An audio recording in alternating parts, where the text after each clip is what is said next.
Bueno, muy buenas tardes amigos desde Voces y Contextos en el fragmento de todas las voces.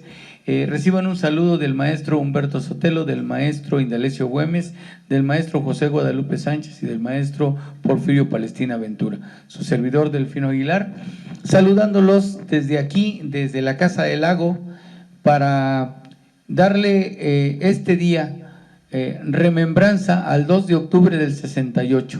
Hoy 2 de octubre estamos conmemorando un año más de aquella lucha en la que estudiantes, pueblo en general y muchos sectores de la población se sumaron a la protesta por la defensa no solamente de la autonomía universitaria, sino por la defensa de los derechos políticos, civiles, sociales, que se habían menoscabado por parte del gobierno de el señor, también poblano, por cierto, Gustavo Díaz Ordaz. Lamentablemente, ¿verdad?, que los poblanos dan un sí y dan un no. Bueno, pues ese es un no, con Gustavo Díaz Ordaz a la cabeza en la presidencia de la República. Es en 1968, además de conmemorarse, no, de celebrarse los Juegos Olímpicos en nuestro país, pues también fue foco de atención a nivel mundial por la gran represión que se desató contra los estudiantes y el pueblo en general. Podemos decir muchas cosas, podemos hablar de todo el significado que pudiera ser el que los estudiantes salieran a la calle, el de que su rector en aquel momento tuvo José Barro Sierra tuvo la hombría de salir con todos los estudiantes a la calle a manifestarse en protesta en contra de la violación a la autonomía universitaria. Ojo, y nota con lo que digo, es violación a la autonomía universitaria. Entraron las tanquetas, se metieron contra los estudiantes, balacearon las puertas de los edificios y hubo realmente violencia en contra de la población universitaria. Esa es una verdadera violación a la autonomía. Ahí queda el ejemplo, la historia ya está escrita, hay muchas personas que han escrito sobre esto, una de ellas es Elena Poniatowska, y creo que hay muchas más personas que han escrito. Pero bueno, una de ellas, y quiero recordarlo aquí por lo que mencionaba mi amigo director, el compañero Sinar Suárez. Tenemos a un amigo y quiero dedicarle este programa a José David Vega Becerra. En 2017 escribió el libro Una vez desde la masacre, que da testimonio de lo ocurrido en la Plaza de las Tres Culturas. Lamentablemente en enero del 2020 falleció, ya no está con nosotros, pero le dedicamos este programa a este tlaxcalteca que estuvo y vivió en el Consejo Nacional de Huelga durante el mitin desarrollado en la Plaza de las Tres Culturas, allá en Tlatelolco. Bueno, él señala que fue golpeado, herido de bala, detenido y llevado a un campo militar junto con otros compañeros. Les invitamos, su libro se llama Una vez desde la masacre, Una vez desde la masacre. José David Vega Becerra es el autor, es nuestro amigo de Tlaxcala y este programa está dedicado a él. En enero del 2020 falleció. Bueno, así como ese testimonio, hay muchos testimonios. Y lo que quedó de eso fue que ese parteaguas del 68 revivió y sumó a la lucha a muchas más gentes que vivieron la represión de hecho. Se armaron aquellos movimientos, y tengo que decirlo con sus palabras tal cual es, rebeldes, pero revolucionarios.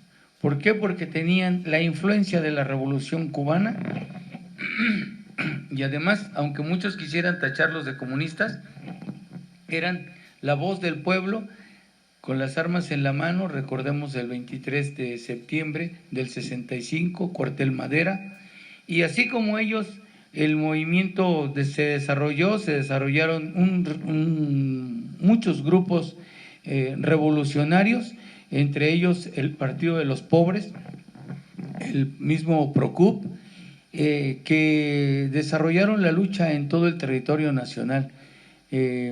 Valga la redundancia, la Liga 23 de septiembre, todavía hay algunos compañeros que han vivido la transformación que ha tenido la lucha social en este país, y bueno, para todos ellos nuestros saludos y respetos.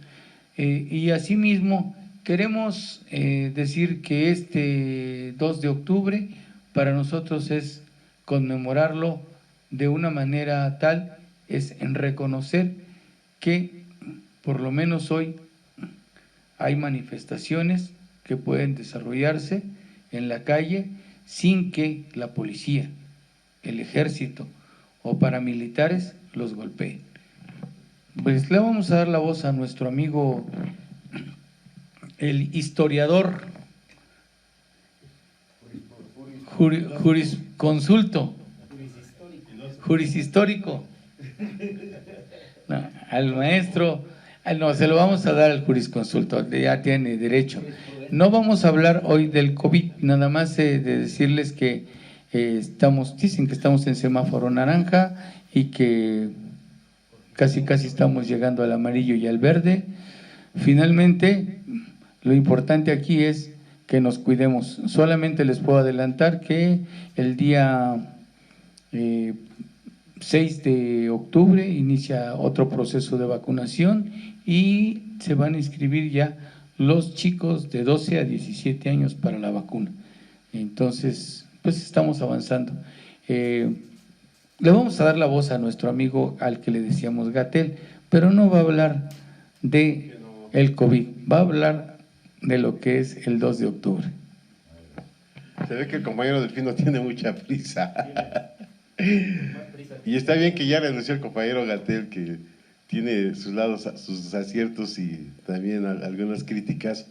Pero muy breve, nada más diríamos que ya el gobierno federal está llamando a la nueva normalidad y que finalmente estamos ya en una tendencia de semáforo naranja a verde. Aquí en Puebla se hace el llamado de que efectivamente todavía hay una situación un poco difícil en algunos hospitales y lamentablemente, nada más, compañeros, la gente no entiende, sigue yendo a fiestas, convivios, y ahí, discúlpenme, pero no tiene nada que ver el gobierno, es una responsabilidad de todos asumir la sana distancia, la normalidad, y lo que decía el maestro Sotelo también hace rato, de que efectivamente los periodos de vacunación se respeten y que ya está viene la idea de los 18 a 29 años y ya de también los niños, ¿no? Entonces, de 12 a 17, pero ahorita se supone que en los municipios, en más de 80 municipios ya se llevó a cabo este proceso y ya viene aquí el municipio de Puebla y parece ser que por fortuna aquí les va a tocar la rusa, la Sputnik, y entonces… No, a los jóvenes, sí. Entonces, estar atentos para anotarse, compañeros. Y ahora sí yo conozco a muchas personas cercanas que no se querían vacunar y ahora ya están viendo a qué hora se vacunan. Y eso es bueno porque es la única manera de vencer a la pandemia. Bueno, bien, compañeros, yo sí quisiera, así, hace rato estaba el maestro Indalecio, el maestro Palestina, nuestro director Sinar Sánchez, viendo algunas anécdotas del maestro Sotelo, que además son muy motivantes de lo que vivimos en el 68. Y en ese sentido, creo que todos nos tocó vivir alguna situación así medio complicada en nuestras familias. Yo recuerdo, por ejemplo, que mi hermano iba en una universidad privada y mi hermana en una universidad pública, o más bien terminando la secundaria, ambos. Y recuerdo todavía ese malestar y un comentario que hacía mi mamá, me recuerdo un poco angustiada, decía, bueno, ¿por qué el gobierno mata a jóvenes tan inocentes? Era su frase, ¿no? Que todavía la tenía durante mucho tiempo, o dice niño inocente o joven inocente. Y recuerdo también que incluso como una semana, o cuando fueron los acontecimientos, como una semana nos dejaron salir. Y esto nos lleva a la idea del estado que se estaba viviendo, es decir, el gobierno tenía controlados los medios de comunicación, y aún así el impacto fue tan brutal que en todo México ya se sabía qué había pasado. Y en ese sentido, bueno, había que ver en esa perspectiva histórica de que había pasado el movimiento del ferrocarrilero, había llegado en el 64 el movimiento magisterial y de los maestros. Anteriormente, efectivamente, había habido una revuelta en el norte de la República de jóvenes con un ideal de querer transformar el país, en el cuartel Madera, el 23 de septiembre también de 1964, si no mal recuerdo, y esta idea también de que el Estado había entrado en un proceso de crisis de un Estado autoritario. Y hay una parte muy interesante que a mí me llama mucho la atención, de Gilberto Argüelles, que habla sobre el Estado mexicano. Él dice que efectivamente el Estado mexicano había entrado en un proceso de autoritarismo que había desembocado precisamente en la represión del 68. Y que ese centralismo tan brutal que tenía el presidente de tener poderes metaconstitucionales que inhibía las libertades democráticas. Y aquí hay una explicación por qué las universidades eran el gran centro de la lucha de las ideas, de cuestionar al Estado, porque no había espacios. Esa es una explicación real de lo que pasó. Y luego esta vertiente, como dice el compañero Delfino, de una efervescencia mundial. Los jóvenes habían pasado por un proceso de desencanto después de la Segunda Guerra Mundial, había pasado lo de Berkeley en la Universidad de Los Ángeles, en Francia, en París, la invasión checoslovaquia, etcétera, etcétera, y entonces había un desencanto, lo de Praga, un desencanto fundamental, y ahí me parece que en el caso de Francia es muy interesante porque intelectuales de gran talla habían salido a las calles contra el autoritarismo que estaban viviendo. De tal suerte que es una crisis mundial, también una necesidad de los jóvenes de buscar nuevas alternativas culturales, políticas y sociales, y ahí voy terminando, y lo que pasó en el 68 desde mi punto de vista es un punto, un quiebre histórico, un parteaguas para la sociedad mexicana de esta crisis que nos llevó. Ahora, mucho se dice en la idea de las conspiraciones, un libro que hay de las conspiraciones, que salió del poder mismo. Es decir, describe, por ejemplo, la muerte de Kennedy, pero también del 68. El más beneficiado en ese momento fue el secretario de Gobernación, Luis Echeverría Álvarez, y lamentablemente este señor, Díaz Ordaz, que por cierto egresó de la Universidad de Puebla, pues de alguna manera aceptó en el Congreso su responsabilidad, y es una responsabilidad política, social, fue un crimen de Estado, fue un genocidio, y que es referencial y de manera inevitable de lo que hoy vivimos en este país. No hay ninguna explicación del proceso democrático en nuestro país sin hacer referencia de lo que pasó en el 68. Y después, y yo diría ahí, acotando un poco o este debate que hay en torno al 2 de octubre, sí fue este grupo que era del ejército, pero que también pertenecía al cuerpo de seguridad presidencial y de la seguridad de la Ciudad de México, quienes son los que ya hay más datos, son los que disparan al ejército y crean esta gran confusión en donde todavía no se sabe si fueron 200 o 300 o 50 estudiantes, pero finalmente fue un acto genocida. Y creo que ahí el papel que jugaron las fuerzas de seguridad es sumamente lamentable y que ya no debe ser utilizado el ejército para reprimir protestas sociales. Yo sí creo, bueno, ese es mi punto de vista, que si bien es cierto, había un sector muy ideologizado a nivel estudiantil, lo cierto es que era una marcha pacífica, que en ningún momento estaba convocando a la rebelión, y muchos jóvenes eran inquietos, tenían esta inquietud política, social que estaba viviendo en el momento, y sí había jóvenes que tenían una posición ideológica.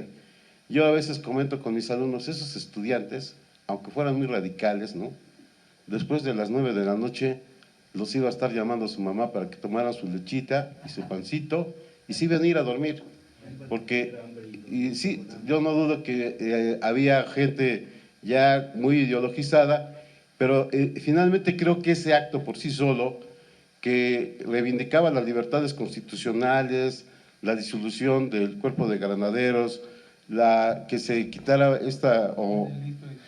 del delito de disolución social, el que se dejara a la universidad en paz, como dice el compañero Delfino, la autonomía universitaria, no ponía en juego, no ponía en riesgo la gran estabilidad política que se decía en ese momento por las Olimpiadas. Y sí podemos decir que se vivía un estado paranoico.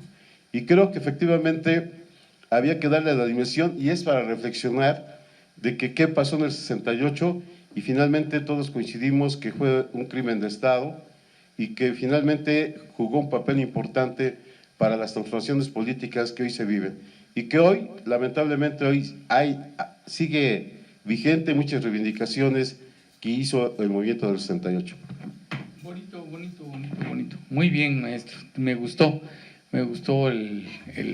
la forma en que lo abordó, compañero José Guadalupe Sánchez.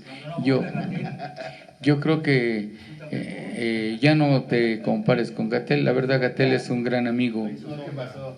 Entonces vamos a ver al economista, a nuestro amigo Indalecio Güemes, para que no se ponga frío. Bueno, primero me gustaría felicitar al mismo programa, a nuestro director, por la idea del 2 de octubre y hacer este programa. Efectivamente, 2 de octubre no se olvida, pero a mí me gustaría decir qué significó el 2 de octubre, y hay que recordar, hay que vincularlo 3 años después, 1971, una represión también brutal en contra de de este sector sensible, los universitarios, de la UNAM, del POLI, fue un movimiento que abrazó todo el país, todos los estados de la República estuvieron participando. Pero a mí me gustaría, ¿por qué los acusaban? ¿De qué los acusaban? Los acusaban de comunistas. Lo traigo a colación porque ahora en la oposición, el PAN, PRI, PRD, Movimiento Ciudadano, están sacando nuevamente ese discurso. Es decir, están ahí los comunistas, están los ultras, los que quieren terminar el país. Dentro de esto, es importante mencionar que había una cultura a nivel internacional anticomunista. Es decir, hay que recordar, después de la Segunda Guerra Mundial, el avance de los rusos, la división de Alemania, la República Democrática Alemana, en fin, en 1949 la Revolución China, en 1959 la Revolución Cubana, hay toda una serie de elementos, que la ideología dominante, recordarlo, los Estados Unidos, los intereses de los Estados Unidos, forman una cruzada anticomunista. Es decir, en todos los países, en Europa, en Estados Unidos, hay que recordar, también en Estados Unidos hubo movimientos, en Estados Unidos la segregación racial, en fin, creo que es muy importante ubicar que a nivel internacional la ideología dominante era contra los comunistas. Es decir, y no eran comunistas, ni comunismo había en la Unión de Repúblicas Soviéticas, ni comunismo había en China, ni comunismo había en Cuba. Esto para refrescar la memoria. Bueno, este ambiente creo que a nivel nacional, efectivamente hay que recordar nuestros presidentes, Gustavo Díaz Ordaz, Luis Echeverría, ya con la información que se maneja, eran hasta agentes de la CIA. Es decir, controlaban, era digamos, el cordón de control y de, efectivamente, a combatir a los comunistas, que precisamente en ese contexto, lo único que se pedía es democracia, movimientos democráticos. Y si algunos movimientos se fueron radicalizando, fue porque les dieron bala, palo y bala. O sea, hay que recordar que precisamente el Estado, esa cerrazón, el ver a los movimientos democráticos como vinculados al comunismo, pues dar duro. El 68, 71, digamos, y hay que recordarlo, hay una, así viene, se dieron una serie de movimientos a nivel nacional que hay que recordar. Bueno, ya se dijo, los ferrocarrileros, el magisterio, Otón, Vallejo, los médicos, digamos, hay toda una serie de movimientos, ¿sí? Es decir, que se van dando, se van creando, que efectivamente no son estudiantes, pero también van permeando, ¿sí?, a este sector que es muy dinámico, los estudiantes.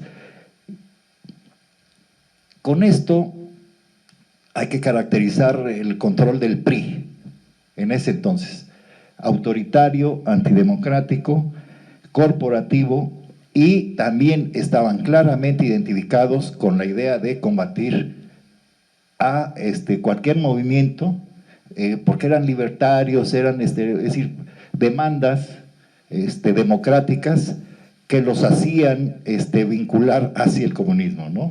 Es decir, era el pretexto para poder golpear. Esto que sea recordar el 68, los movimientos, de los 60, todos los movimientos, hay que subrayar que no se le ha hecho justicia a los líderes que fueron encarcelados. Vallejo, por ejemplo, el tiempo que se… Otón, en fin, esa fue una de las características. Y creo que después de, del 68-71, y que se abre el periodo neoliberal, es importante hacer una relación de los agravios del Estado con relación a los movimientos sociales. Es decir, la lista es larga, yo solo de lo que recuerdo rápido: Cedillo, Acteal, Fox Atenco, Calderón, la guerra desatada, Peña, los 43 desaparecidos, ¿no? Y todavía faltan más, ¿sí? Yo creo que afortunadamente estamos en un periodo distinto, es decir, en 2018, donde estas inquietudes se abordan de manera distinta y están haciendo cómo reparar efectivamente daños históricos. Traigo a colación lo que acaba de hacer el presidente de la República con los yaquis, y que también está haciendo con los mayas. Digamos, es una diferenciación distinta de la utilización del gobierno y del Estado con relación a la sociedad. Entonces creo que eso es de las cosas que que hay que destacar, es decir, a partir como pretexto del 68, es decir, todo toda esta diferencia que se da a partir de 2018. Y creo que todavía hace falta hacer un ajuste de cuentas con el pasado. Muchas gracias, maestro. Qué bien, están muy atinados hoy. Se ve que vienen eruditos en el tema. Bueno, pues vamos a mandarle el micrófono al máximo erudito que tenemos en este planeta, que se llama Humberto Sotelo. No, muy bien, maestro, muy bien. Más que erudición, ha sido muy centrado todo. No, muy bien, el maestro. Muy centrado todo. los vínculos de lo nacional, lo internacional. No, muy bien, muy bien. Porque ciertamente el 68 pues, tuvo que ver con todos esos movimientos internacionales. Y sí, efectivamente estaba la situación muy latente, ¿no? De los movimientos de Francia, de Praga, lo que pasó en muchos países del mundo, hasta Japón hubo un movimiento. Estaba muy presente la lucha del pueblo vietnamita, estaba muy presente la lucha de Indochina, y entonces todo eso repercutió muy bien, los movimientos. Maestro, acaba usted de poner el dedo en la llaga. Yo lo he insistido mucho, todo empezó con la revuelta de Chicago, bueno, en un área más cerca de nosotros. El poeta Allen Ginsberg y, ¿cómo se llama este otro poeta? Bueno, ahorita se me escapa el nombre. Ahí empezó en la rebelión en Estados Unidos, cuando en plena Guerra Fría se le ocurre a este muchacho, ¿cómo se llama? ¿Te acuerdas de asesinar? Hicimos un evento exclusivamente sobre este personaje. Allen Ginsberg, del movimiento beatnik, eran así se les llamaba. Beatnik es como revoltoso, beatnik es revolver. Allí ¿por qué cito Rebelión de Chicago? Porque se conoce poco. No, muy bien, no, todavía no, Pérez. Ese movimiento en Chicago, en la Convención Demócrata de Chicago, tuvieron la audacia de tomar del centro de convenciones del Partido Demócrata en vísperas de la lucha por la presidencia. Es una esfera cercana aquí relativamente a México. Ese movimiento tuvo un impacto tremendo. Pues imagínense, como decía el maestro Guadalupe, el maestro Indalecio, en plena Guerra Fría se les ocurre a un grupo. No, todavía no había los hippies. Eran rebeldes juveniles, eran hombres, era gente muy sana, pues todavía no existía el amor. No, todavía no, fue en el 67. Entonces tuvo un impacto muy impresionante porque la policía los atacó de manera despiadada, los echó a la cárcel. Nomás una observación, a propósito de la rebelión de Chicago. Y a propósito de lo que pasó en la Universidad de Kent, en Estados Unidos, las rebeliones, ¿saben cuántos muertos hubo? También en Francia. Espérame, voy para allá. Hasta donde llevo entendido, a nivel estudiantil, a nivel de muertos, ya hice mis cálculos, en Kent, que fue un escándalo internacional, murieron 2. Uno del movimiento. En la Universidad de Chicago, ni uno. Detenidos, ahí encarcelados, entre ellos Allen Ginsberg y este famosísimo hippie, que fue un líder de los hippies, muy importante. ¿Cuántos muertos hubo? Contados con los dedos de la mano. En París, hasta donde llega mi información, puros detenidos, golpeados, y es cierto. Japón, hasta donde llega mi información, muy pocos muertos. ¿Y por qué? Digo esto porque en México, no me gustan las comparaciones, pero por eso, todas estas rebeliones que hubo estudiantiles en México, ¿por qué se tradujo? No, decían las cifras de los periódicos que 30, 40, no, nunca se supo. Lo que sí es cierto es que pasaron de 300, 400, nunca se ha sabido correctamente, ¿no? Las masacres más brutales no pasaron, fueron represiones brutales, golpeados, pero ¿por qué en México tuvo que haber esa masacre? Una masacre. Y la periodista Oriana Falachi, de no haber sido por ella, bueno, tarde o temprano se iba a filtrar. Oriana Falachi le tocó una bala en una parte que no menciono. Ella fue la que empezó a darle difusión a nivel internacional, porque la italiana, porque las autoridades no pasó a mayores, no, era un grupo de, no, ni siquiera era, y como quien dijo ahorita, ideologizados, no, maestro Guadalupe, no, que ideologizados fue después en los 70s, no, eran jóvenes. No, sí, tiene usted razón, no había ideología, bueno, sí había, pero no en el sentido, eran jóvenes. Claro. Eran jóvenes totalmente así, sin ideología. Bueno, en el sentido que ahora entendemos, ¿no? Radicales, ¿no? No, eran jóvenes normales. Ay, sí, lo normal. Que eran gente común y corriente como nosotros. Ay, sí, bueno, nosotros sí somos ideologizados. Yo me acuerdo, y muy bien, bueno, ya no voy a ahondar en eso, pero maestro, ¿y cómo? Muy bien, que lo felicito, porque esta rebelión de Chicago tuvo un impacto muy importante que nunca se habla de esa rebelión.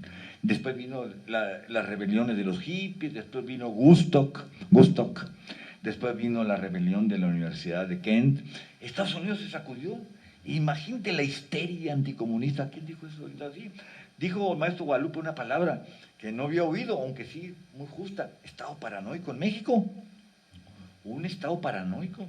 Y ciertamente también una sociedad paranoica. ¿Para qué? No solamente el Estado, sino también la sociedad.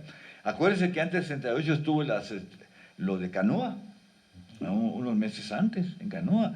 Y eso fue la parte de la iglesia, el sacerdote que estimuló a la gente de Canoa, parte de la sociedad poblana. No nos engañemos, también había mucha paranoia. Porque decimos que el Estado, no, también la sociedad. Gran sectores, imagínense sectores del Bajío, de Guanajuato. No, la histeria, ahí viene el comunismo. Me acuerdo que ahí empezaron a poner letreros: en esta casa somos cristianos, no permitimos la entrada, ¿no?, de enemigos de la vieja Valparaíso. No. Y por eso el movimiento muy importante, el movimiento 68, constituido por jóvenes comunes. Muy importante lo que se señala: el movimiento 68 fue la culminación o el desarrollo del movimiento ferrocarrilero, el movimiento médico, el movimiento estudiantil, de Sonora, por cierto, 67. Yo era estudiante, estaba en el colegio que te dije. Nos permitían salir los domingos, porque yo estaba interno. No le digas a nadie, ¿eh? No le digas a Barbosa ni a Toñete, a nadie. Yo estaba interno ahí, eran casi fifís. Pero nos permitían salir el domingo, y salí el domingo, voy a Sonora, al centro, y estaba el movimiento estudiantil en contra de la imposición de Fausto, del gobernador, del candidato del PRI. Fue la primera vez que había una movilización popular. El movimiento 67 se conoce poco, pero fue uno de los antecedentes del movimiento 68. El movimiento de Durango precedieron al 68, muchos de estos movimientos, muy importante. Y también qué bueno que el maestro Delfino menciona, sí, los historiadores saben el asunto de Madera, pero muy poca. Yo creo que hay que darle más difusión a la toma del cuartel Madera. Ahí se inicia fue 65, el cuartel Madera, ahí empezó 66, que no, bueno, etcétera. Ahí sería cuestión de precisar, pero el cuartel, el movimiento, y hay una 65. Y hay algo que no se menciona, creo que debemos reivindicar la memoria. Una de las cosas más atroces del gobierno de López Mateos, la matanza de la familia del líder campesino Rubén Jaramillo. Un líder que había sido hombre del PRI, un hombre que había sido parte del sistema. Era de la CNC. Lo mataron ahí por cerca de Cuernavaca, y a toda su familia, a sus hijos, a su esposa, de las matanzas más horrendas. Rubén Jaramillo deberíamos algún día reivindicar su memoria. No era un hombre de izquierda, había sido combatiente al Zapata. Todo el régimen era un régimen autoritario, terriblemente autoritario. Algún día hay que reivindicar la imagen, la figura de Jaramillo, lo que decía el maestro Delfino de Madera. Hay que reivindicar muchas, sí, efectivamente. A Vallejo lo conocemos, a Campa lo conocemos, al maestro Otón Salazar lo conocemos, el MRM fue fundamental. Todos ellos, algún día hay que retomar la memoria. Pero Vallejo ni se diga. Pero Rubén Jaramillo muy poco conocido. Bueno, Lucio Cabañas todo el mundo lo conocemos, aunque hay que reivindicar su memoria. El otro, Genaro Vázquez, todos esos movimientos. Creo que ahí Sinar Ruta nos dijo una nota que en la UAP, vaya, me felicito, creo que la nota la envió un ultrarrevolucionario de la DAE, donde dice que va a haber estudios de esta situación, de la DAE. Sí, dice Sinar, que es un compañero de la DAE, creo que Carranza, no sé quién dijo. Alguno así, de que van a crear un centro de estudios sobre esto desaparecido. Muy bien. Que no, eso, más que la toma de posesión de Lilia, me encantó esta noticia, estudiar todas esas cuestiones. Supuestamente, ¿desde cuándo debió haber sido una obligación? Pero ya para no extenderme más. Ahorita lo que dijeron de sí, Díaz Ordaz estuvo en la UAP, fue el secretario general del UAP. ¿Y saben de qué rector? Un rector que fue progresista, no me acuerdo su nombre, Alarcón. No. Con que me Navidad. No, maestro. No, Díaz Ordaz fue rector, ahí por el 1919. Fue equivalente secretario general del UAP. No le digas a nadie. Casi no se conoce, espera. La UAP. Y era rector un tal Alarcón. Por cierto, un hombre muy progresista, originario de Guerrero. Un hombre muy avanzado de pensamiento. Alarcón, no me acuerdo del nombre. Díaz Ordaz ya estaba vinculado con la familia Camacho, había sido abogado de la familia, había estado vinculado con Jenkins, etc. Y tuvo un papel importante, fue rápido, un año estuvo nada más secretario general. Fue juez, creo que en Tlatlauque, pero hay que reconocer la historia, no nos gusta. Pero pues fue secretario, a nadie nos gusta decir eso, pero la verdad. No, maestro, no, 1920, de 50 él ya había evolucionado. Su carrera fue vertiginosa, en los 50 andaba por él, apenas llegaba a gobernación, estoy hablando de 1918 o 1920 cuando fue secretario de la UAP, Díaz Ordaz, ¿sí? Fue secretario general de la UAP, equivalente a algo como vicerrector. Bueno, no lo tendremos esos detalles. Bueno, entonces todos estos movimientos fueron la culminación. Yo lo que quiero culminar es lo siguiente. ¿Por qué el 68? ¿Por qué esta huella tan grande? Porque esa matanza, no. Sí, pero ahí viene la democracia, es el parteaguas, el punto de inflexión. Ahí México, sí, está bien, pero se requirió tanta sangre. Fue necesario tanta sangre. Otros países pasó lo mismo y no hubo tanta sangre. Es una cosa que yo creo que no podemos quitarnos esa situación. No podemos olvidarlo. Sí, decimos a nivel ideológico, no se olvida, pero realmente es una cosa espantosa. Y ahora vienen los jóvenes de los 43. ¿Por qué siguen ocurriendo cosas así? Con todo el tránsito de la democracia. ¿Por qué no se aclara todavía? Ayer estaba viendo la noticia, ya encontraron 2 cuerpos, dos identificados de Ayotzinapa. ¿Y qué pasó por qué no se logra aclarar todavía? Sí, este gobierno de Obrador y Encina les han echado las ganas a todos y sigue sin aclararse la de Ayotzinapa. Bueno, en fin, como decía Milán Kundera, la lucha contra el poder es la lucha de la memoria contra el olvido. Mientras no aclaremos estas cosas, no podemos decir que estamos en la democracia. Y hay que decirlo sin demagogia. No podemos ser un país que podamos congratularnos de la democracia mientras no resolvamos todo esto, ¿no? Es terrible, pero hay que decirlo. Muchas gracias, maestro. Bueno, mi querido Palestina, discúlpanos, hoy nos agarramos el micrófono, o me hubieras dicho para que te hiciéramos un programa para ti solito, porque no te quieren dejar hablar estos compañeros, están muy explícitos. Pero te lo dejamos, tómate todo el tiempo que quieras, amigo.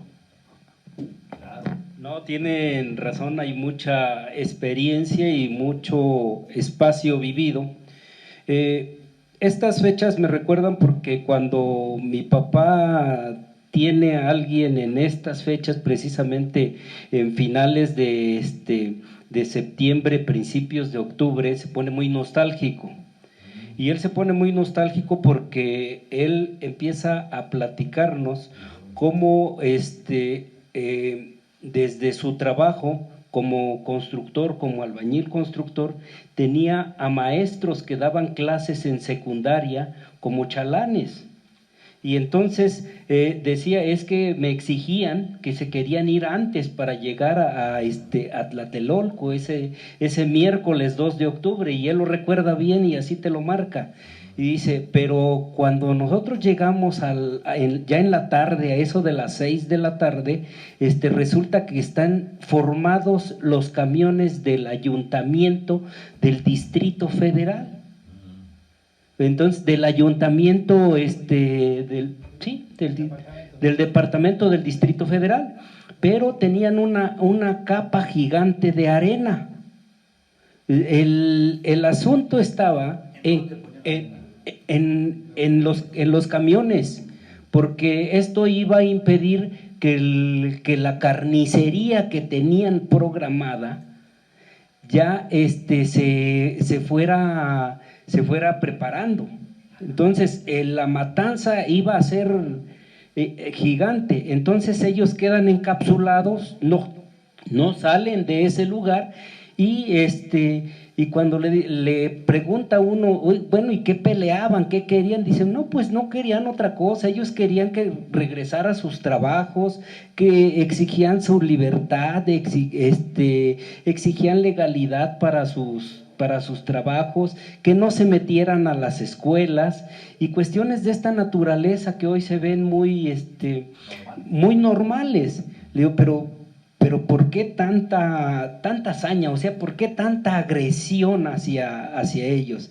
Dice, porque esto garantizaba que al tirar los cuerpos en la arena chupaba la sangre y impide que se pueda ver que los camiones llevaban cuerpos.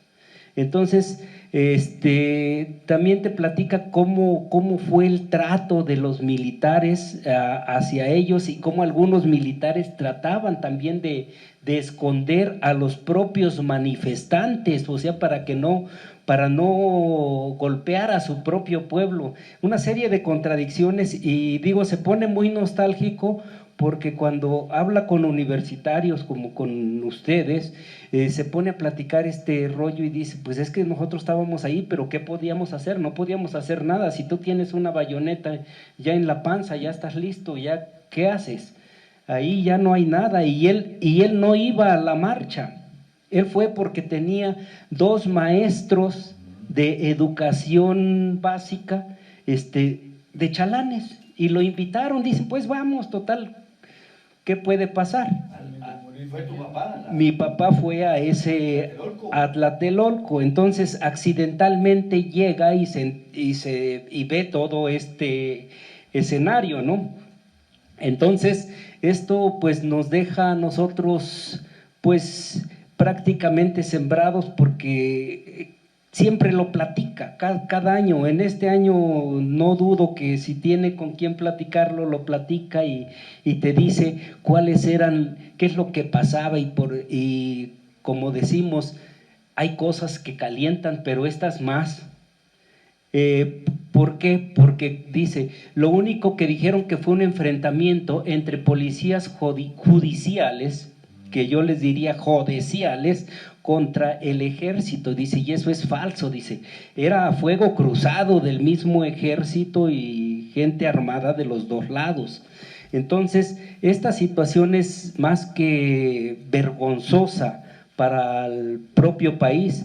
Y a mí se me vienen muchas dudas, ¿no? Porque, por ejemplo, maestro Indalecio hacía unas preguntas, unas afirmaciones. Efectivamente, los presidentes de la República, algunos pertenecían a la CIA, eran soplones de los Estados Unidos y era su paranoia esta situación. ¿Realmente hacían una investigación? ¿Realmente tenían la ficha auténtica de lo que podía ocurrir en este país? Solo la palabra democracia les daba miedo y la comparaban con comunismo, como hoy lo hacen los del PAN, cuando se les dice demócrata social y ellos dicen, son comunistas, nos quieren quitar nuestras tierras, nos quieren quitar nuestras empresas, y luego salen con sus carencias de razón, y en estas todavía se atreven a decir que te mantenga el gobierno, y hoy te mantiene el gobierno y no funciona, pero no se dan cuenta de una situación que es la esencia social, la que hace que las naciones prosperen, que se busque un equilibrio de la economía para buscar una estabilidad económico, político y social. Entonces, esta serie de situaciones, pues yo la vivo porque realmente me la están transmitiendo, pero también porque hemos vivido en diferentes movimientos y en algunos, en el caso de Puebla, pues aquí con Piña Olaya nos tocó recibir balazos en algunos movimientos, nos tocó recibir a nuestros compañeros que los balacearan o que nos balacearan a nosotros o que giraran órdenes de aprehensión. Y lo último que existió fue cuando fue la ley Bala con los Moreno Valle, que es un estado totalmente fascistoide, así, y no es raro porque pues los Moreno Valle vienen de ahí mismo, son de la misma cultura de los Ávila Camacho, de los Díaz Ordaz y de los Moreno Valle. Es una cultura de fascismos dentro del estado de Puebla. Entonces, creo que hay mucho que decir.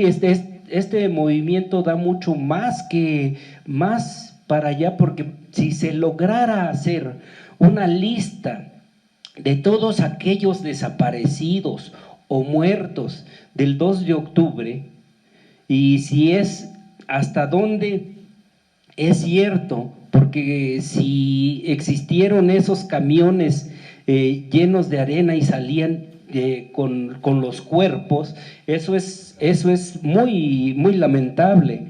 Ahora, no son los 30 que decía Televisa, porque Televisa es la que manejan estas cifras, ¿no? Pero hoy las cifras oficiales ya están hablando que son arriba de 300 los muertos. Entonces, todo lo que se encuentra en el archivo de la Nación y que hasta ahora se empieza a descubrir, pues es más que lamentable. Y esto nos lleva a que este movimiento tuvo que generar grandes movimientos posteriores tan solo para los espacios de democracia, tan solo para los espacios de buscar tan solo el cambio de persona, por ejemplo, en los partidos, porque ni democracia existía. Desde ahí estamos viendo que todavía existe una derecha rancia que no se atreve a entrarle al debate y a discutir de fondo los problemas que aquejan a la nación. Todavía hay quienes, como Felipe Calderón, va y ofrece a los reyes pleitesía y se declara guadalupano y dice que es purépecha español y todo. Entonces creo que toda esa serie de cosas son reprobables porque nos quita identidad, nos rompe nuestro equilibrio y nuestra esencia. Somos una nación, somos México, 2 de octubre no se olvida, y seguimos en lucha combativa porque falta mucho por hacer. Todavía tenemos que seguir luchando contra la impunidad. Todavía siguen desapareciendo los luchadores sociales. Se sigue dando en algunos estados el encarcelamiento selectivo. Hoy yo, desde mi punto de vista, pido la libertad del compañero Eloy Méndez de Amozoc, que no puede olvidarse y que no puede permitirse que un gobierno como el de Puebla tenga que tenerlo preso, que se revise detalladamente su carpeta de investigación y que se analice detalladamente y cuando antes se deje en libertad, porque por las solas ideas no podemos permanecer en la cárcel.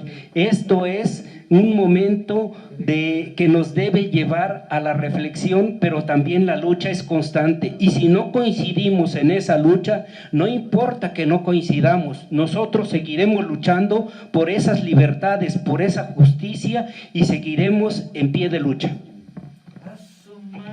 Muchas gracias. Tenemos de todo, voces y contextos. Bueno, aquí todas las voces se ha convertido en un lugar de referencia. Muchas gracias a todos los amigos que nos han dado like o me gusta en las distintas redes, tanto en Facebook, YouTube, también lo han hecho a través de los WhatsApp, y eso ha sido muy importante porque le dan muchos ánimos a todos los compañeros que estamos aquí de seguir trabajando, buscando, investigando para conocer bien parte de la historia.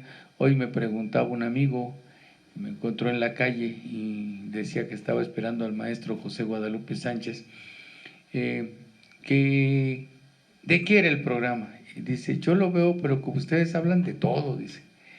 Y entonces dice, a mí me gustaría ir, te vamos a invitar, tenemos un programa que se llama Actores Políticos, y ahí puedes llegar también para presentarte. Pero aquí, entre todos los que están viéndonos, también tenemos un director de producción, a nuestro amigo Ciner Suárez. No sabíamos nada. que también sabe de arte, le gusta el arte, le gusta la literatura. Al maestro Sotelo le gusta mucho la literatura, al maestro Indalecio la economía, la investigación de las ciencias socioeconómicas. A nuestro amigo Palestina también le gusta mucho la poesía. Al maestro José Guadalupe Sánchez, no los voy a engañar, le gusta le gusta el cómic. Ha hecho un cómic de Voces y Contextos, de los que estamos presentes. Y bueno, tenemos de todo, pero además lo hacemos con mucho cariño para todos ustedes, con mucho afecto para todos ustedes, porque queremos sembrar en ustedes la semilla del interés social, de investigar, de leer, de buscar exactamente y tener una explicación dialéctica de lo que está pasando en nuestro país. Desafortunadamente o afortunadamente, porque no hay, todo tiene que tener, a una acción hay una reacción. Cuando la acción la llevaban los neoliberales, había una reacción que era el sentimiento popular de rebelión y que existió. La mayoría de los que estamos aquí somos parte de ella, y esa rebelión conllevó a que hoy lo que estamos viviendo en este nuevo gobierno sea producto de todo eso que sembramos y que está ahí naciente, floreciente, y ojalá pueda llevarse a buen término. Pero a esta acción que hoy estamos llevando hay una reacción que es de la derecha, y que lamentablemente hay gente que tuvo el poder, que forma parte de los medios y que hoy es entronizadamente contrario al gobierno. Hablemos de un Loret de Mola, hablemos de algunos periodistas, hay muchos, son muchos. Hablemos de un hombre que tiene un programa que antes le llamó El Mañanero, pero cuando Andrés Manuel se le ocurrió hacer las mañaneras, ya lo cambió totalmente. Víctor Trujillo, que se me hizo una persona inteligente en algún momento, hoy es un deplorable, retrógrada, que además no creo que él no sepa que preparar su escenario no es lo mismo preparar una política social, socioeconómica, de Estado, como la que está llevando a cabo la Cuarta Transformación. Vean con un solo hecho el asunto de bienestar. Me estoy saliendo un poco del tema, director. El tema del bienestar, del banco de bienestar. Sin embargo, Trujillo dice que es un simple escenario lo de López Obrador. Eso es desastroso, que lo diga una persona que tiene a personas siguiéndolo por medio de un aparato de televisión. Es rotundamente negativo y pues lamentablemente pues así está. De esa forma reacciona la derecha. Sin embargo, continuando con el asunto del 2 de octubre, esto que estamos viviendo hoy forma parte de ese momento histórico que vivió nuestra nación, y como lo decía Porfirio Palestina, pues no podemos olvidarnos de ese 2 de octubre. Ese 2 de octubre todavía es para sembrar conciencia, y eso creo que debe ser el mensaje de nuestros amigos en este momento. Empezamos con el sociólogo, filósofo, jurisconsulto de la filosofía. Maestro Humberto Sotelo. Nada más para comentar unos detalles.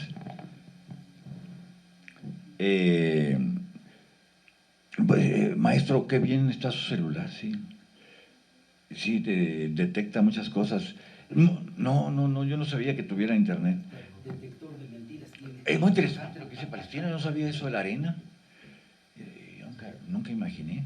Lo que dice el maestro Hay que reforzar todo eso, esa investigación.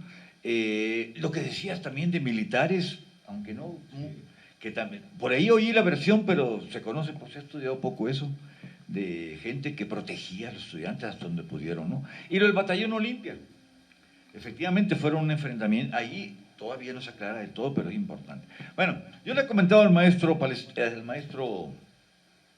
Delfino, interesante. Parte les comentaba que yo estudié inglés y sí, logré leer un libro que se llama Diario de la CIA, que provocó mucho escándalo, de un agente encubierto, de un agente Philip allí, con doble G-E-E. Ese libro me impresionó mucho por lo siguiente, lo leí en inglés, por cierto, se me perdió, no sé qué pasó, o fue una expropiación revolucionaria. Este hombre se adelantó mucho a Wikileaks. Resulta que él fue encubierto como agregado olímpico, fue agente de la CIA. El 2 de octubre, dice, en vísperas de los Juegos, México fue sacudido por la masacre de Tlatelolco, con centenares de muertos. Él fue, después de esa situación, fue un agente que renunció a la CIA, asqueado por esa matanza. ¿Y cómo se salvó? Milagrosamente. Se fue a Cuba, ahí pidió asilo político. Un rato estuvo en México y pidió asilo político. Ahí desataron una campaña contra él, la CIA, así como ahorita contra Snowden y el otro, ¿cómo se llama? El de Wikileaks. Por eso leí su libro, El Diario de la CIA. En el 71 denunció las atrocidades de Washington en el mundo, en especial en América Latina y el Caribe. Ese libro, El Diario de la CIA, fue publicado en el 75, no todo lo que hizo la CIA en 2 años. Nomás, lo digo por lo siguiente, ahorita mencionaron que eran agentes de la CIA, Luz Echeverría, ¿verdad? Sí y no, lo que él aclara es lo siguiente, no, pues un agente de la CIA, pues ¿cómo? Pues, si entendemos un agente, alguien que se le pagan, es absurdo, pues Dios ahora será presidente, ¿qué necesidad tenía de tener un salario? No era agente de la CIA en el sentido de pagado, ni Díaz Ordaz, ni Echeverría, no, pues ellos ganaban todo el dinero del mundo. Eran agentes de la CIA, ¿en qué sentido? De que estaban compenetrados con la política, de que servían a los Estados Unidos, pues por la, ¿cómo se llama? Por la histeria que dijo Guadalupe, por un estado histérico. No cobraban a la CIA como él, como James allí. Ese diario de la CIA, algún día, si lo recupero, voy a leerles algunos fragmentos. Porque lo compré en inglés milagrosamente, y algún día deberían traducirlo al español. Entonces él dice, no eran agentes, eran plenamente identificados con el imperio, la política. Y algún día Philip Agui, así como dijo el maestro Palestina que hubo soldados que apoyaron a los estudiantes, James Agui denunció todo esto, Philip Agui denunció todas estas barbaridades de la CIA y del imperio. Algún día hay que hacerle un homenaje. Creo que todavía vive, si la memoria no me falla, creo que todavía, hasta hace poco tiempo vivía todavía en La Habana, ahí se escondió, porque si no se lo hubieran cocinado. ¿Cómo se llama el tipo de Wikileaks, el que está preso en Inglaterra, que estuvo detenido en la embajada de Ecuador? No, Assange se pronuncia, ¿no? Sí, entonces, todos los detalles, son muchos aspectos, pero creo que algunas personalidades había que mencionar desde la mirada del propio imperio, ¿no? Es todo, maestro, sí concluye. Yo te sentía más emocionado. Comentarios, Bueno, yo solo 2 precisiones. Regularmente cuando nos referimos al 2 de octubre, el 10 de julio del 71, en fin, nos olvidamos también de los que participaron, los normalistas, preparatorianos, incluso algunos de secundaria. Es decir, creo que es importante, digamos, también subrayar también, digamos, particulares. Entonces sí es importante, digamos, ver el cuadro, el mosaico de todos los participantes para que se les haga justicia a la historia. Digamos que también pusieron su granito de arena en este proceso de democratizar el Estado y el gobierno.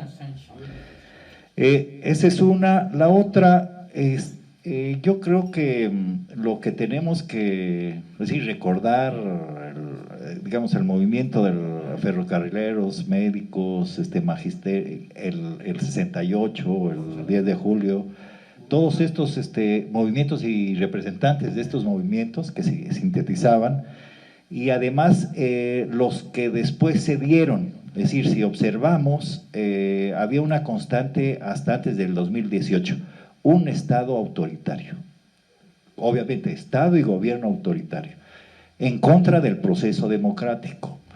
Y es lo que hay que defender de aquí para el Real, efectivamente, un Estado distinto, un Estado democrático, un Estado que incorpore, que no sea tan ajeno a la sociedad civil, ¿sí? Es decir, que esté preocupado por los intereses de la sociedad. Y creo que en ese estamos, tenemos apenas 3 años, lo vuelvo a subrayar, de este Estado que se va transformando, o sea, porque aún existen inercias en los municipios, en estados, en fin. Quiero subrayar el fenómeno que se ha dado últimamente, bueno, ya tiene varios años, el asesinato a ecologistas, digamos, es muy grave, digamos, esa parte, porque siguen estando, es decir, todavía hay que seguir luchando por un Estado y un gobierno completamente distinto, que creo que llevamos 3 años, y las otras fuerzas quieren poner diques para volver, es decir, el PRI, PAN, PRD, Movimiento Ciudadano, quieren volver en realidad a ese Estado autoritario, antidemocrático. Y entonces seguir, es decir, tener la bandera de un Estado distinto, un Estado democrático, participativo, y que efectivamente hagamos conciencia de todo lo que, de toda la sangre y muertes que se han dado, es decir, hasta antes del 2018, incluyendo los 43 desde luego, porque es increíble, es decir, cómo el Estado hizo las cosas de tal manera para borrar huellas. Es increíble, es decir, y ahora que efectivamente están rehaciendo los mismos expedientes, hay vacíos en términos de la información. Entonces, creo que es muy importante reivindicar la lucha en contra del Estado autoritario, antidemocrático, paranoico. Sí, uno escucha a los diputados o senadores del PAN o del PRI, parece que sí, siguen en la misma paranoia. Bueno, eso era. Muchas gracias, maestro Porfirio Palestina. Una frase, Estado paranoico. Muy buena. Pues aquí creo que se sigue dando la lucha de la libertad de presos políticos, se sigue dando la lucha de gente que no ha sido procesada y ya lleva años. En aquel entonces también existía el artículo 145, que era la disolución social, y esto pues impedía. Imagínate que existiera ese artículo, ¿dónde estarían las compañeras feministas? ¿Dónde estaría cada uno de los movimientos? Creo que todos, bueno, nosotros este canal ya estuviera cerrado, ¿verdad? Aunque algunos quieren que se cierre, pero no se les va a dar el gusto. Y hay muchos movimientos que participaron.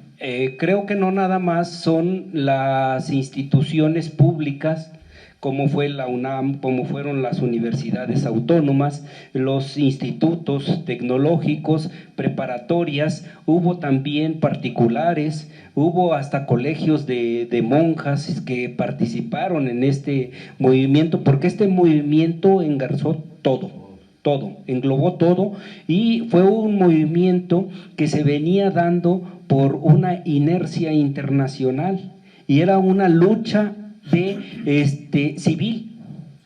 Era una lucha civil, no iba más allá de esa barrera de lo civil, pero de esa lucha civil la volvieron una masacre.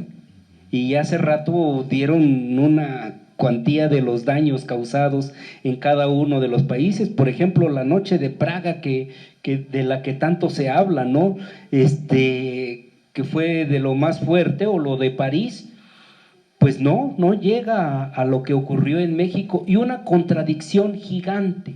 El gobierno de Echeverría tenía a cargo la seguridad de la nación, pero además tiene una serie de contradicciones. Se le hereda, porque entonces no había elecciones, había herencias. No nos hagamos, ¿qué es lo que extraña el PRI? Extraña las herencias y no las elecciones. Él decreta y genera un indulto para todos los presos políticos en 1970, y en el 71 les vuelve a dar el manotazo con el halconazo. Pues quiere decir, ahí vemos una contradicción gigante realmente. Y después lo que viene a ocurrir con los normalistas rurales. Los normalistas rurales, que siempre han sido de una lucha constante. Hay que recordar que los normalistas del 65 son Arturo Gámez y otros, son los que encabezan un movimiento, y hoy todavía existen esas normales de lucha, y que creo que tienen que verse de otra manera y tienen que ser incluidas, y no verse como una situación de secta o verse como un problema, sino hay que saber el fondo del asunto y el origen del por qué fueron creadas. Tienen una connotación social, y esa connotación social es la que tiene que estudiarse para entender el origen y la identidad de cada uno de los sectores sociales. Creo que a partir de esto se vienen a gestar nuevos movimientos como los movimientos inquilinarios, que también después tendremos que verlo cómo se da en la Ciudad también de México, y en Veracruz, cómo todavía se dan las luchas aún todavía de los ejidos, cuando dicen que ya no había tierra que repartir, y seguimos encontrándonos con muchos vacíos. ¿Por qué? Porque no se ha hecho la justicia, y lo que creemos es que la lucha de la justicia tiene que ser constante. Para que no me pidas tu minuto, tienes 3 minutos para terminar. Pero ya después que me dieron 1 minuto, voy a tratar de hacer 30 segundos.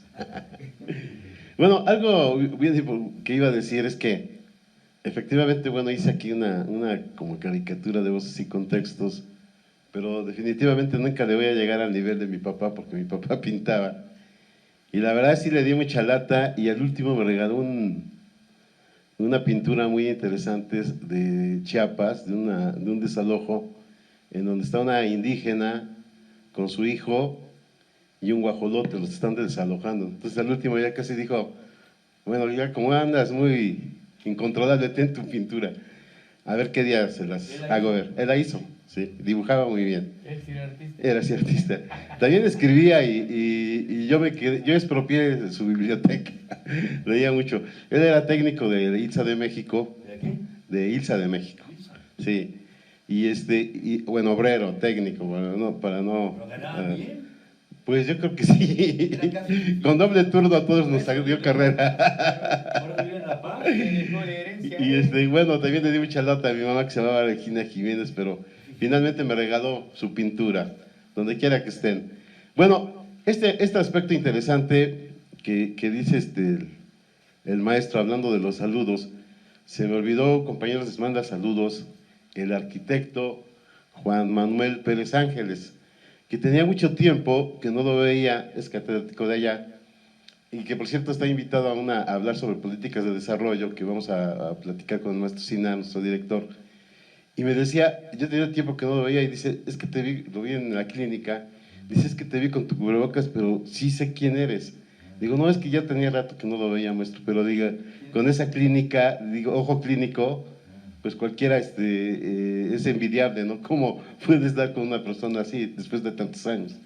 Y bueno, saludos al arquitecto, y le estoy dando el saludo porque dije, voces y contextos, dice, aunque no los crean, sí los vemos muchos de nosotros, y eso es bueno. Saludos aquí a la doctora Reina. También a la doctora Reina. Bueno, este aspecto también que habla de la intolerancia religiosa, me llama mucho la atención, maestro Sotelo, porque usted iba mucho al Carolino y encontraba al compañero Miguelito, que estuvo precisamente en Canoa. Y recuerdo muy bien que se volvió parte del inmobiliario intelectual del Carolino. Siempre estaba ahí en la puerta y recuerdo que efectivamente tenía su mano lesionada, sus dedos, ¿sí?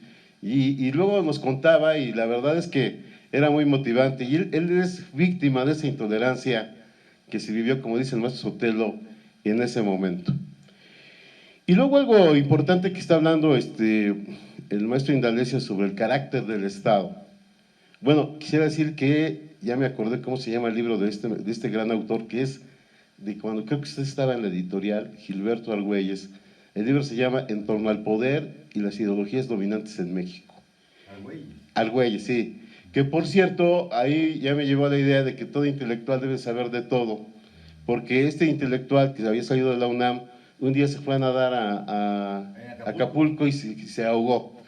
Entonces, maestro Sotelo, tiene usted saber manejar un tanque, un avión y hasta nadar. Me acordé de ti. Bueno, y ya concluyendo, porque aquí ya hay una presión sobre esto, efectivamente hay novelas muy importantes, que, por ejemplo, de Luis de Alba, Los días y los años, que además ahí hay una controversia muy interesante precisamente con esta autora del México del 68, con Poniatowska, porque Luis de Alba dice, bueno, es que aparte de lo que escribe Elena, dice, está en mi sustracto, y se hizo un debate, y además a mí no me gusta mucho cómo terminan algunos de ellos, ¿no? Marcelino Perello, él que se suicida, y creo que pues finalmente fueron gente muy valiosa que aportó mucho al movimiento del 68. Bueno, para concluir, ¿qué nos deja el 68? Algo que hablaba el compañero Delfino, que creo que había que retomar y que de alguna manera algunos estamos escribiendo algo, es qué pasó en la Guerra Sucia y qué pasó con las generaciones posteriores. Y entonces vamos a ver que en la Guerra Sucia no hubo juicios, sino nuevamente vuelve el estado paranoico con desaparecidos. Ahí pierde a su hijo doña Rosario Vaga de Piedra, que hasta la fecha no sabemos dónde quedó.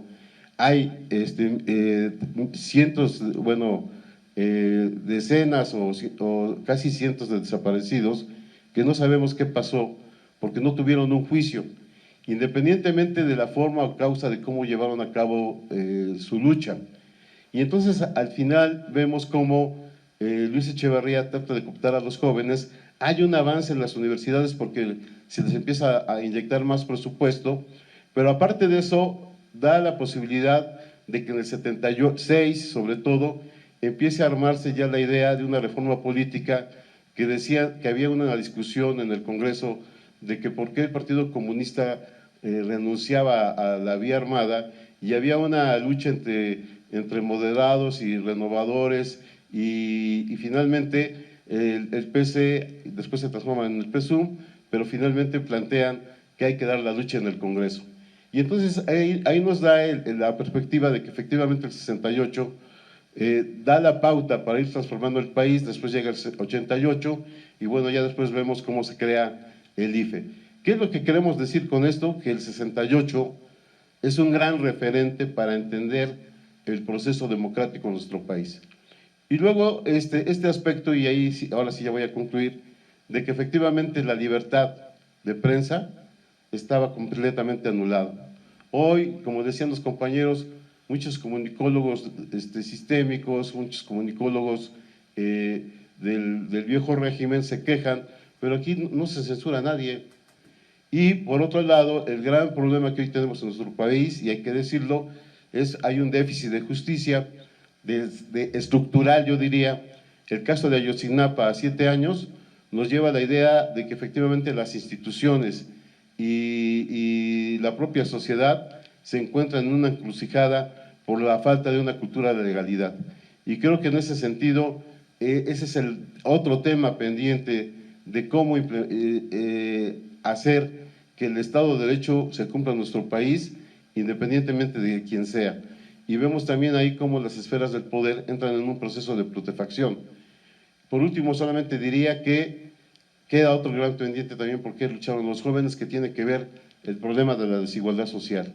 Me parece que ese es un punto también central, por qué lucharon los jóvenes, y también coincido que efectivamente fue un movimiento muy amplio de jóvenes, como lo dice el maestro Indalecio.